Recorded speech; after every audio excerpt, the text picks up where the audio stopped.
Hi everyone, I'm Bing. Welcome back to my channel, and today we will be doing a study with me at this local kind of chain restaurant bakery. I always get the hot chocolate here and it's really good. I like it. So I'll be doing a study with me from my old Chinese workbook and talking about my time studying abroad in Beijing, China at Beijing Daxue, which is Peking or Beijing University, one of the top very, very famous universities in China. I always knew I wanted to study abroad, and doing Chinese at a very fast-paced over a summer in Beijing was a good way to meet my graduate school requirements. I was in the lower intermediate, and I really thought that I could be in the advanced. I did Chinese at community college originally, and I definitely could not be in the advanced, and Chinese is really hard for me. I think it's something that's really interesting. Everyone has, their own relationship and identities in this world, and Chinese is just so hard, and I look so Chinese, and so sometimes I really get frustrated. It was really frustrating being in Beijing because, they think I'm Chinese. They want me to be and act Chinese, but I'm just not. So yeah, I applied to study abroad through UCAP, which is like the University of California study abroad system, and it's a lot of process for the visa. There's going to the consulate and submitting documents, and then I was born in China, so I have records that I was there already, and I had to bring my baby passport to them for whatever reason, so I had to visit the consulate in LA twice. That was quite annoying. I also was able to have a pre-orientation and meet some of the people before getting over there.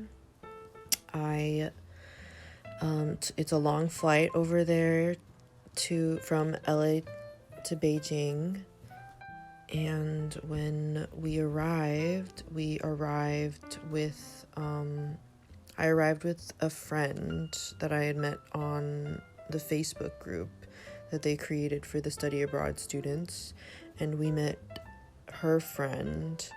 And we kind of just hung out, walked around. It was late in the city. We got some skewers, and then we went back to the dorms. So we stayed in the international student dorms, and they were really, really nice. My roommate, kind of sweet mate, was from Osaka, Japan, and she actually was not there for most of my time. So I was able to just freely do whatever I wanted. The AC was always blasting. It was so hot in China, in Beijing, during the summer. And the food was really, really hard to adjust to because it was so oily and spicy, and it's just much, much oilier than you can handle if you're not adapted to it. So honestly, we'd be in the bathroom all the time, and you always have to carry around hand sanitizers and like tissue papers because their squatty potty situation is serious. This was my first of 3 abroads, and I made a lot of friends, and then we quickly, no longer were friends. And I think that's just what happens. It happens in college, and it happens in abroads. Just because, there's so many people there, so many different people, and you're in a different setting, in a wildly different environment, and you're just figuring it out. So I had a couple friend misses, and then I did make a couple friends from my own program, but I mainly hung out with the friends of my language partner. So I had a language partner and a language tutor, and my tutor was really cool. I liked her a lot. And then I had like this big crush on my language partner. He was from Germany and he was Taiwanese. I had the biggest crush on him. And I made friends with all of his friends, and I was friends with all these German people and all these Taiwanese people in China. And my Chinese was the worst out of all of them. So I was just babied around, and we went for drinks literally every night, or we went to the club, or we went to KTV, which is karaoke, every night. And we would just be out all night, and then we'd end up at like a 7-Eleven, or we'd bike home as the sun rose, and then I would just take a shower and go to class again. And classes were from 8 a.m. to 12 p.m. The classes themselves, I feel like they were really challenging. I think that maybe they don't teach for an American audience. I feel like we needed a little more help, because after every class, everyone would look around at each other and be like, what just happened and what was the homework? Like, I don't know. It was just really tough. And I wasn't helping myself by not actually like applying myself to the studies. I really liked living in Beijing. It's such a fast, bustling city.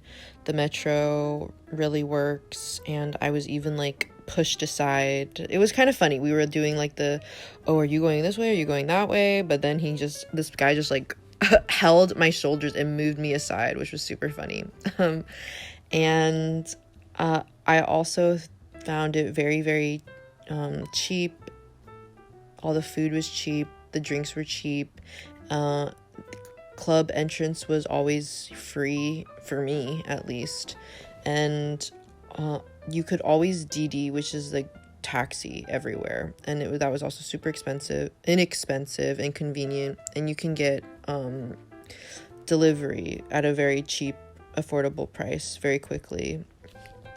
Some difficulties I did mention, like the language barrier is really it's hard to get through, and Chinese is such a difficult language.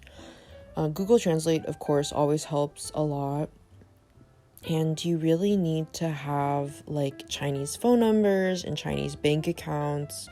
Everything is QR over there, like you pay with Weixin or Zhifubao, Alipay, and like that's the only way to do it. Another important note is the Chinese firewall. Yes, you need a VPN to get through the firewall, and you should configure it before you hit Chinese land. I was unable to figure out how to do the UCSD VPN, even though I know how to do a VPN. So for part of my time there, I wasn't able to use Snapchat or check like Western news outlets or use Instagram, I think.